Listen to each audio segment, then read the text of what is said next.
Ingat pesan ibu, pakai maskermu, cuci tangan pakai sabun, jangan sampai tertular. Ingat selalu pesan ibu, jaga jarakmu, hindari kerumunan, jaga keluargamu.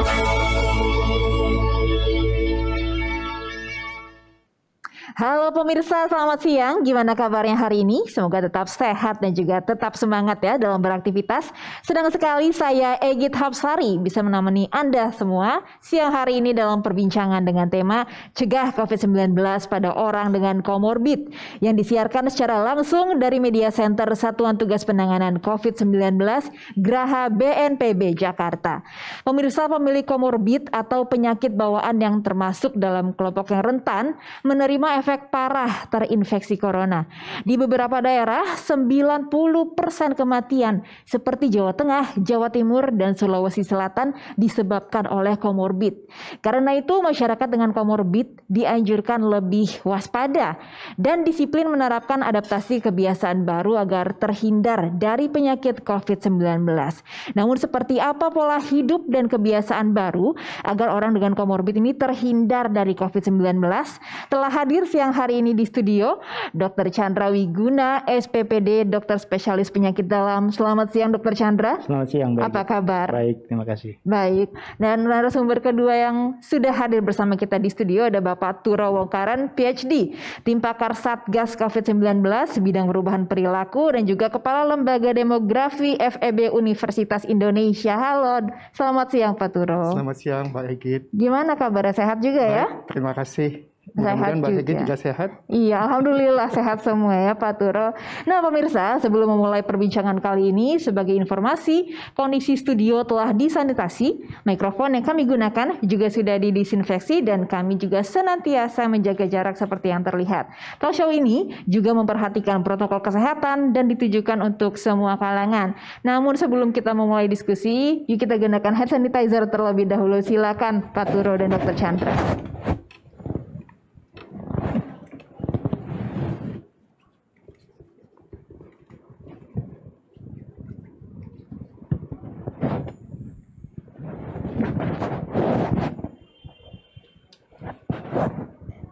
Oke, mungkin pertama ya pertanyaan saya tujukan ke Dr. Chandra dulu. Seperti yang tadi sudah disampaikan dari data-data, pasien dengan komorbid ini memiliki risiko yang begitu tinggi ya Dr. Chandra. Bagaimana sih dok pasien dengan komorbid ini bisa lebih rentan terhadap COVID-19? Oke, pertama-tama izinkan saya bicara dulu bahwa COVID-19 ini memiliki spektrum gejala klinis yang sangat luas. Mulai dari yang tidak bergejala sampai yang bergejala berat bahkan menyebabkan kematian. Nah, dalam beberapa bulan pandemi COVID-19 ini sudah diketahui bahwa pasien-pasien yang menderita COVID-19 dengan gejala berat sampai kematian itu ternyata lebih dari 90%-nya memiliki suatu penyakit penyerta yang sudah ada sebelumnya. Nah, inilah yang kita kenal sebagai komorbid. Atau selain penyakit juga bisa suatu kondisi yang memang sudah ada, misalnya faktor usia dan sebagainya. Jadi sekali lagi memang pada 90% pasien COVID-19 yang mengalami gejala klinis yang berat bahkan sampai meninggal, ternyata 90%-nya itu memiliki komorbid.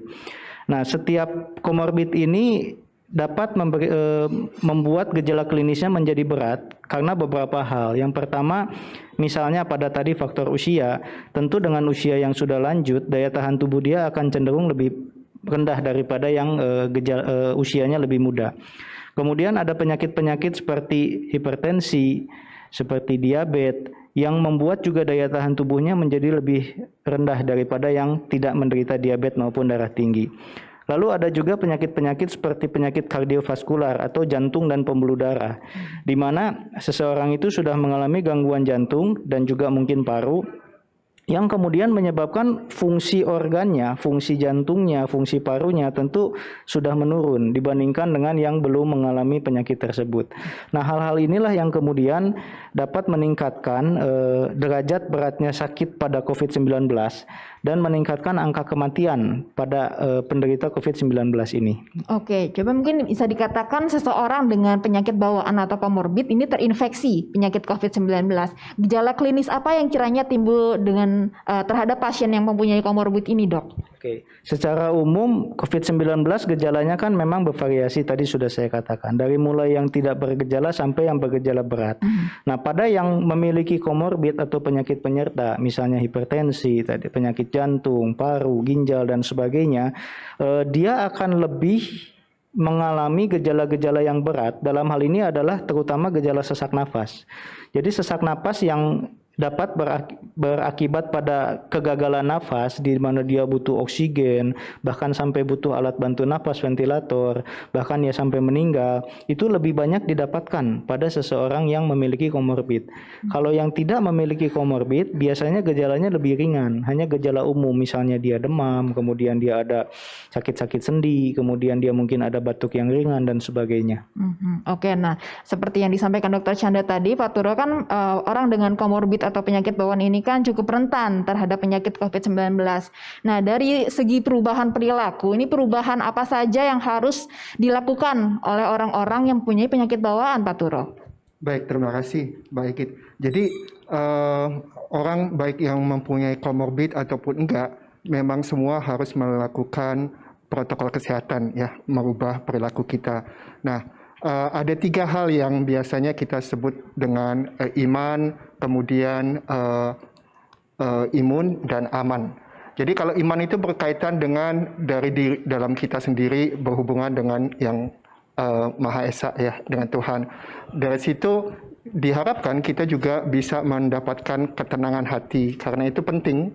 Hati yang gembira itu adalah obat, katanya. Jadi itu sangat penting. Yang kedua, soal imun. Nah, imun ini yang berkaitan dengan diri kita yang bisa kita lakukan untuk membuat imunitas kita lebih tinggi. Misalnya tidur cukup, berolahraga, jadi perilaku seperti itu. Ditambah juga minum berbagai multivitamin, khususnya vitamin C, B kompleks, dan D, dan beberapa mineral seperti zinc. Itu yang membuat kita lebih imun. Dan yang langsung berhubungan dengan perilaku yang berkaitan dengan orang lain, itu yang kita kenal dengan 3M itu, Mbak. Jadi menjaga jarak, kemudian memakai masker, dan mencuci tangan. Nah, orang-orang yang mempunyai komorbid itu perlu meningkatkan dari semua ini tadi. Karena khususnya yang di dalam menjaga jarak, khususnya juga di dalam mencuci tangan, yang hal-hal yang seperti itu perlu ditingkatkan dan difokuskan, karena kalau enggak mereka memang nomor 1, kalau mereka imunnya rendah, mereka lebih mudah terkena, dan seperti tadi Dr. Chandra katakan, kalau sudah kena mereka bisa lebih berat kondisinya. Jadi memang ini perlu ditingkatkan dalam semua hal. Jadi selain 3M mungkin sebenarnya kita sudah hafal di luar kepala, ya Pak Turo. Ini kita harus ingat iman, aman, dan juga imun. Ya. Nah, Pak Turo, dari Satgas COVID-19 ini kan khususnya bidang perubahan perilaku ini baru meluncurkan aplikasi monitoring perubahan perilaku, ya. Nah, hasilnya so far atau selama ini tuh seperti apa, Pak Turo? Terus evaluasi apa aja yang masih menjadi catatan? Sejauh ini kita bersyukur bahwa mayoritas penduduk yang kita monitor itu sudah melakukan perilaku-perilaku atau mengikuti protokol yang baik. Tetapi tetap masih ada beberapa persen tergantung dari daerahnya. Dan kalau kita melihat dari yang 3M itu, yang paling utama, yang paling susah atau masih banyak belum diikuti adalah yang menjaga jarak. Karena saya mengerti ini kan nggak berkaitan dengan dia sendiri, ya. Kalau mencuci tangan, ya seseorang yang sudah menyadari pentingnya cuci tangan, dia akan langsung cuci tangan. Memakai masker, seseorang yang sudah menyadari itu pentingnya pakai masker, dia akan pakai masker.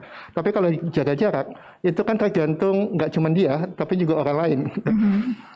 Apalagi kalau memang pekerjaannya mengharuskan dia, misalnya untuk menaiki kendaraan umum.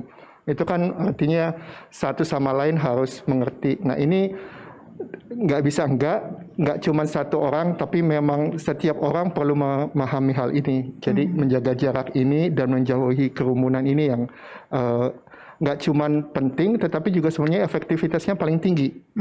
Ya kan, karena kalau yang lain itu kan mencuci tangan, kita asumsikan bahwa virusnya sudah ada di tangan dan kita harus mencuci dia. Sementara kalau yang memakai masker itu kita berhubungan dengan orang yang mungkin dekat atau mungkin virusnya ada di udara. Tetapi yang menjaga jarak itu kalau kita nggak dekat-dekat sama orang yang sakit, baik itu OTG maupun mempunyai gejala, itu kan peluang untuk tertularnya memang akan lebih rendah.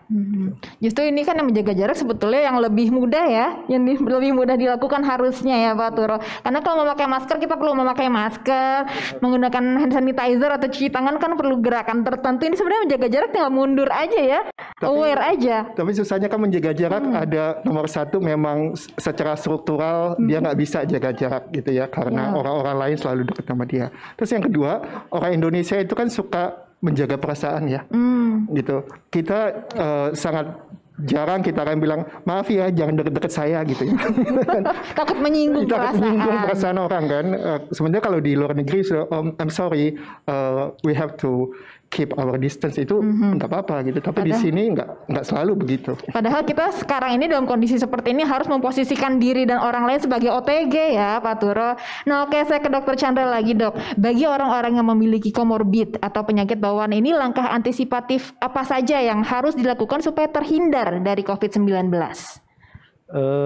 Untuk semua orang, termasuk yang memiliki komorbid, prinsip menjaga jarak, kemudian mencuci tangan, kemudian memakai masker ini tetap berlaku.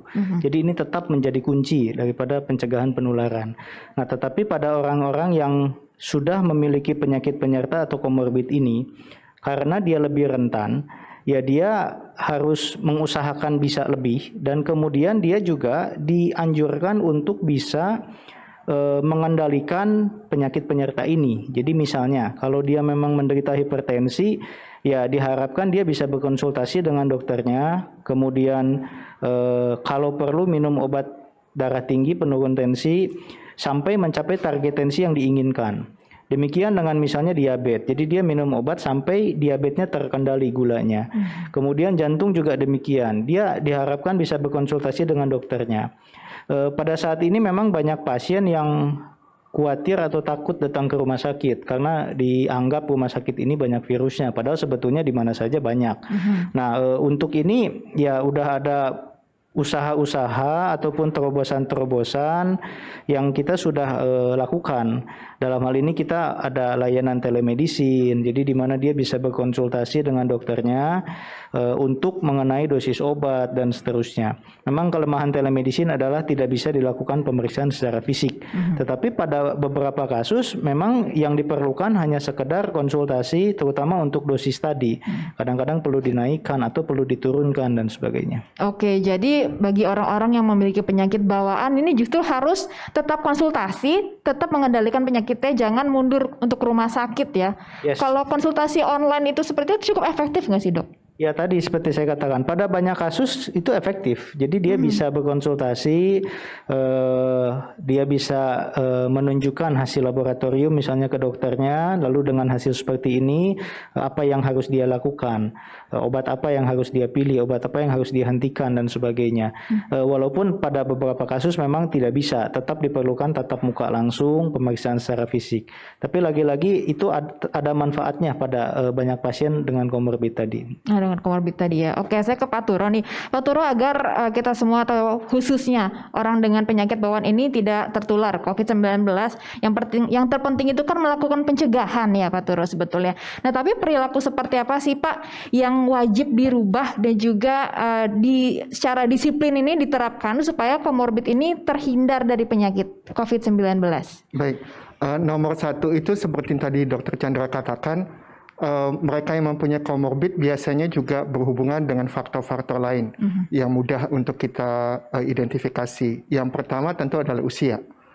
Karena itu mereka yang berusia katakanlah 50, 55 atau ke atas itu perlu lebih hati-hati untuk keluar rumah gitu. Saya sendiri karena sudah di atas 50, saya cuman keluar rumah kalau ke BNPB. Sekarang ini ya? Iya, karena saya tahu itu segala sesuatunya sudah disinfektan dan lain-lain. Tetapi saya tetap tidak misalnya ke tempat-tempat lain yang tidak terlalu diperlukan gitu. Tapi tentunya nggak semua orang bisa seperti itu juga, karena ekonomi harus berjalan dan orang juga mesti beli segala macam ya.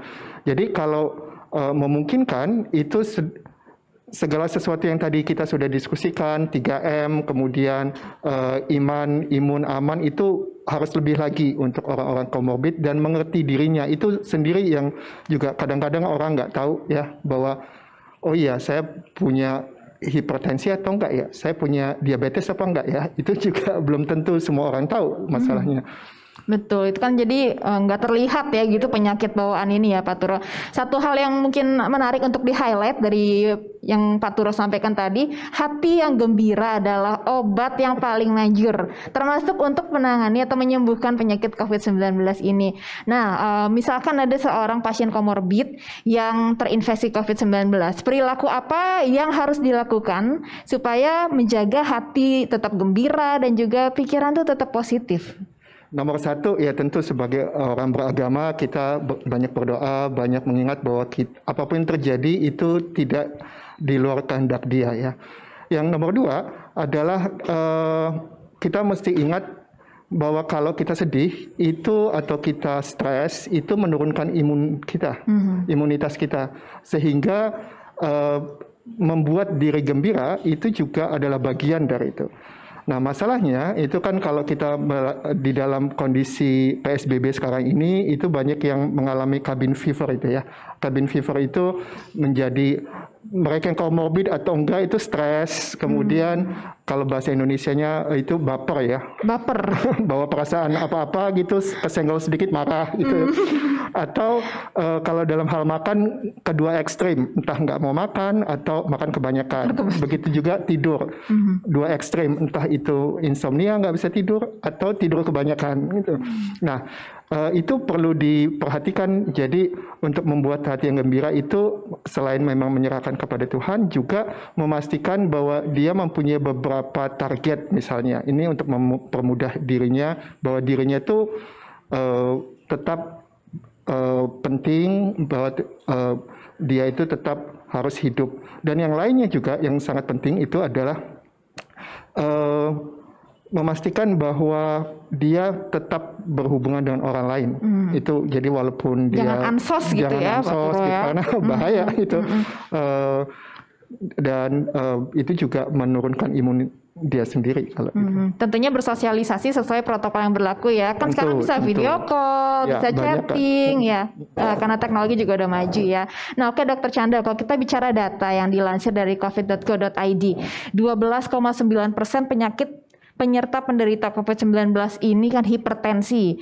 Nah, menurut Dokter Chandra sendiri, apa yang harus dilakukan buat orang yang dengan penyakit penyerta, salah satunya hipertensi ini, begitu dinyatakan positif COVID-19? Oke, jadi penyakit penyerta yang sudah diketahui meningkatkan derajat beratnya COVID-19 ini dan meningkatkan risiko kematian pada COVID-19 ini, bukan hanya hipertensi, sudah kita ketahui ada diabetes, kemudian penyakit jantung dan sebagainya. Nah, pada orang-orang ini yang memang sudah tahu ada penyakit penyerta sebelumnya, diharapkan dia bisa berkonsultasi secara baik dengan dokternya. Kemudian kalau perlu minum obat secara rutin sampai dapat mengendalikan penyakit-penyakit penyerta tersebut. Nah, cuman satu juga yang harus diingat, yang bahwa banyak orang-orang yang tidak tahu kalau dia memiliki penyakit penyerta. Ini karena bahaya, tidak bergejala, ya? Betul. Jadi dia tidak tahu bahwa dia menderita hipertensi, dia tidak tahu bahwa dia menderita diabetes dan sebagainya. Nah, jadi ada baiknya untuk orang-orang yang memang faktor risikonya tinggi untuk menderita penyakit tersebut, misalnya di keluarganya ada yang darah tinggi, di keluarganya ada yang diabetes, ada yang sakit jantung, ada yang pernah kena stroke. Walaupun dia belum bergejala, ada baiknya dia melakukan pemeriksaan baik fisik maupun laboratorium atau berkonsultasi dengan dokter sebelum kemudian dia menderita COVID gitu loh. Jadi kalau misalnya memang ada kemudian dikendalikan secara baik, ya amit-amit, tapi kalau sampai dia menderita COVID, risiko dia untuk menderita COVID yang berat dan risiko dia meninggal lebih kecil kalau bisa dikendalikan di awalnya begitu. Jadi jangan sampai ini begitu seseorang dinyatakan positif terinfeksi COVID-19, begitu dicek ternyata ada penyakit bawaan yang baru terdeteksi gitu dok ya? Ya, dan itu banyak. Ternyata. Jadi banyak yang memang belum tahu gitu. Terlepas dari masalah COVID ini, memang datanya bilang bahwa banyak penduduk bukan hanya di Indonesia, di dunia dia tidak tahu kalau dia sakit hipertensi, diabetes dan seterusnya. Karena kurangnya kesadaran untuk melakukan medical check up ya. Oke. Nah untuk orang dengan komorbid yang juga terinfeksi COVID-19 ini harapan sembuhnya bagaimana dok? Dan bagaimana supaya kita jadi memboost atau meningkatkan harapan sembuh bagi pasien dengan komorbid ini? Jadi secara umum angka kesembuhan karena COVID-19 ini sebetulnya tinggi. 95%-an itu bisa sembuh. Termasuk komorbid? Ya, jadi dari 100% orang yang terkena COVID, 95% itu bisa sembuh. Angka kematiannya kan hanya 3-5%. Nah, dari data yang jadi masalah adalah dari yang meninggal ini, itu 90%-nya ada komorbid. Nah, ini dia yang jadi masalah. Kalau mau dilihat datanya, jadi pada pasien-pasien yang meninggal itu data yang saya baca hanya sekitar 1-2% yang tidak memiliki komorbid. Sisanya tuh punya komorbid. Ada yang dia mengalami kardiovaskuler, penyakit kardiovaskuler atau jantung dan pembuluh darah. Ini dianggap sebagai satu komorbid yang paling meningkatkan risiko kematian dibandingkan dengan komorbid lainnya. Katanya sampai 10 kali lipat. Jadi pada orang yang mengalami gangguan kardiovaskuler, risiko dia meninggal itu 10 kali lipat dibandingkan yang tidak mengalami kardiovaskuler. Diabetes katanya 6 kali, hipertensi sampai 3-4 kali. Jadi memang penyakit penyerta atau komorbid ini menjadi masalah pada orang-orang yang memiliki COVID, yang menderita COVID. Nah, prinsipnya tetap bahwa kalau bisa dikendalikan, apalagi sebelumnya ketika dia tidak menderita COVID, harapan untuk dia baik lebih besar daripada kalau misalnya diabetesnya tidak terkendali, mungkin karena dia tidak minum obat secara rutin atau memang baru diketahui. Yang lain-lainnya juga demikian. Jadi tetap pemantauan penyakit penyerta ini harus dilakukan. Oke, jadi ini kunci untuk meningkatkan harapan sembuh bagi pasien dengan komorbid ya. Oke, Pak Turo, ini jika kita punya keluarga mungkin dengan penyakit bawaan atau komorbid nih, perlu nggak sih Pak untuk melakukan perubahan-perubahan di rumah sebagai lingkungan terkecil kita gitu? Terus apa saja yang perlu dilakukan di rumah? Baik, ya cukup banyak ya. Nomor satu memang tentu kita memberikan bukan peringatan tetapi mengingatkan saja. Hati-hati lo kan udah tua ya. Jadi ingat-ingat gitu. Enggak cuma pesan ibu tapi juga pesan dokter. Pesan dokter. Pesan ibu kalau dia ibunya gimana ya? Yang kedua, sebagai keluarga ya mungkin kita bisa lakukan misalnya tergantung dari komorbidnya dan apa saja yang mungkin nggak boleh dimakan atau nggak boleh dihirup atau apapun yang berhubungan dengan komorbid itu, untuk ya kita beri dukungan, jangan kita pesan dari makanan dari luar kemudian yang berhubungan dengan komorbid itu jadi negatif gitu. Itu kemudian yang lain juga itu kita perlu menjaga supaya rumah kita itu aman dari COVID secara umum. Seperti terakhir saya di sini itu kan Dr. Norman ingatkan, mungkin kita perlu membuat semacam zonasi di dalam rumah ya. Ada zonasi merah itu di teras, kemudian zonasi kuning itu di dalam ruangan keluarga, zonasi merah itu yang ruang tidur. Artinya makin ke dalam itu faktor dari luar itu makin kecil kalau mau ketemu orang yang di luar. Kemudian juga kita perlu melakukan hal-hal yang umum harus dilakukan khususnya masa COVID ini, yaitu membersihkan rumah dengan disinfektan gitu.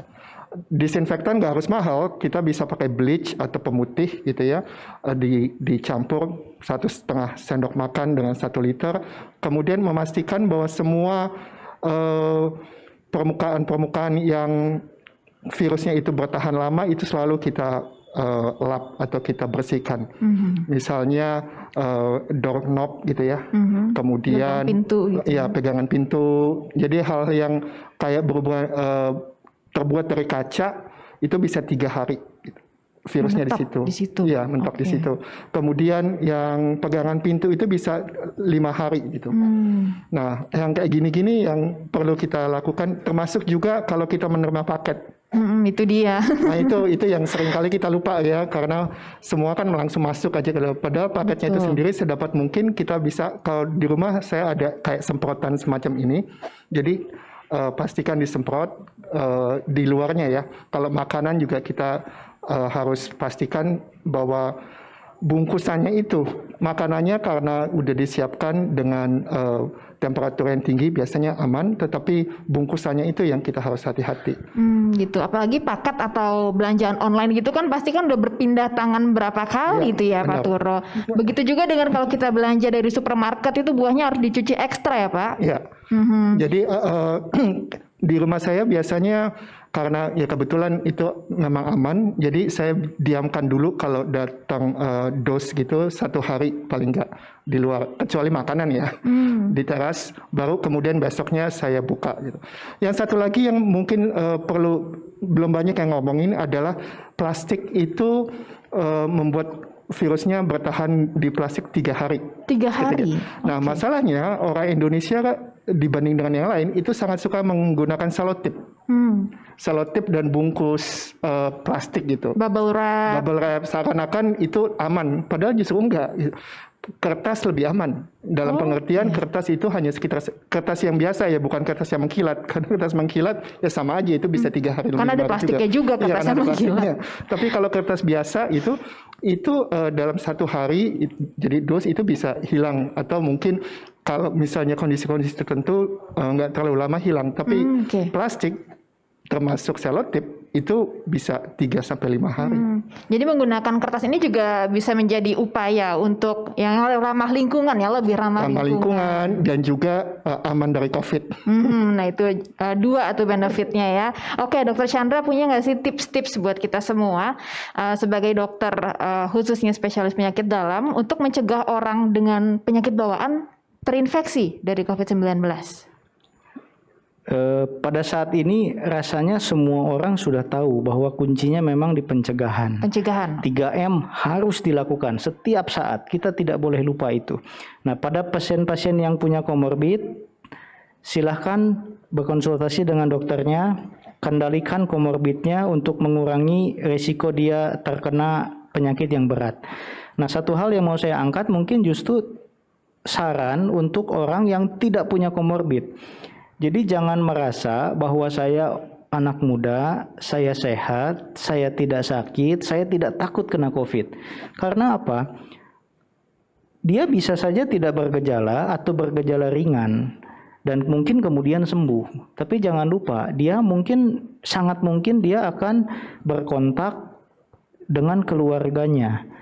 Keluarga di rumah, orang tuanya mungkin sudah lanjut usia, mungkin dia punya anak, punya bayi, yang dimana mereka itu resiko termasuk orang yang rentan.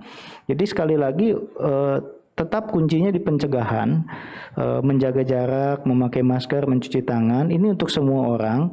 Termasuk untuk orang yang tidak memiliki komorbid sekalipun, karena dia bisa menularkan ke orang yang memiliki komorbid, dan tentu akan sangat disayangkan kalau itu adalah orang-orang terdekat kita. Begitu, baik. Nah ini yang penting ya. Oke, kalian masih muda nih, masih fit, imunitasnya masih tinggi, tapi jangan lupa kamu tuh nggak hidup sendiri gitu ya. Kamu hidup bersama orang-orang, keluarga yang lebih tua, bahkan yang punya komorbid atau penyakit bawaan. Jadi jangan sampai kita menjadi carrier gitu ya, Dok ya. Nah, Pak Turo nih, terakhir dari Pak Turo, ada nggak sih tips-tips supaya pemirsa yang menonton kita ini tetap disiplin menerapkan protokol kesehatan supaya mata rantai pencegahan COVID-19 ini terputus? Ya, nomor 1, seperti Pak Wiku bilang, sebenarnya mencegah itu bukan sesuatu yang sangat sulit untuk dilakukan.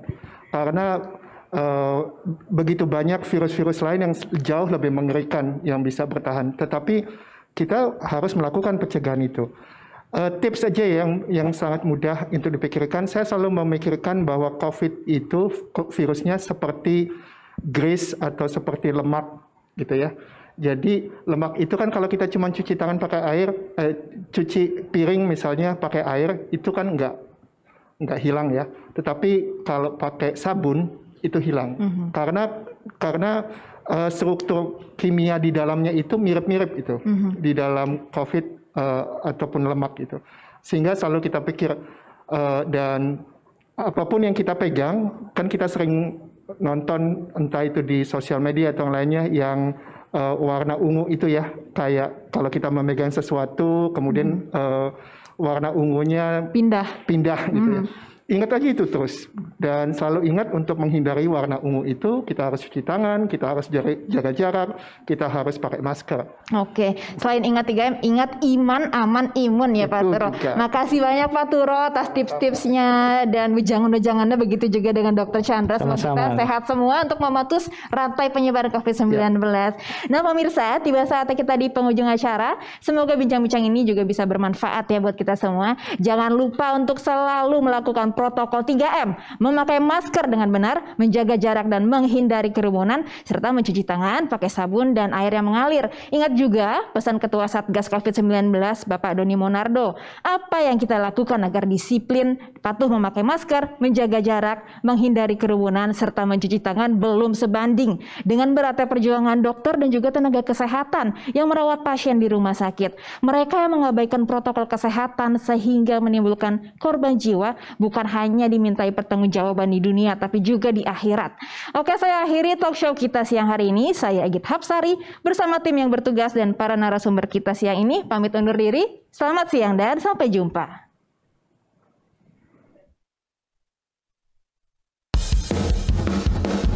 Ingat pesan ibu, pakai maskermu, cuci tangan pakai sabun, jangan sampai tertular.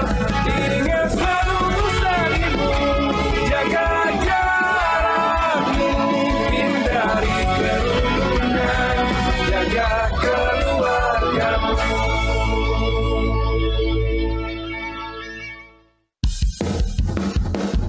Ingat pesan ibu, pakai maskermu, cuci tangan pakai sabun, jangan sampai tertular. Ingat selalu pesan ibu, jaga jarakmu, hindari kerumunan, jaga keluargamu.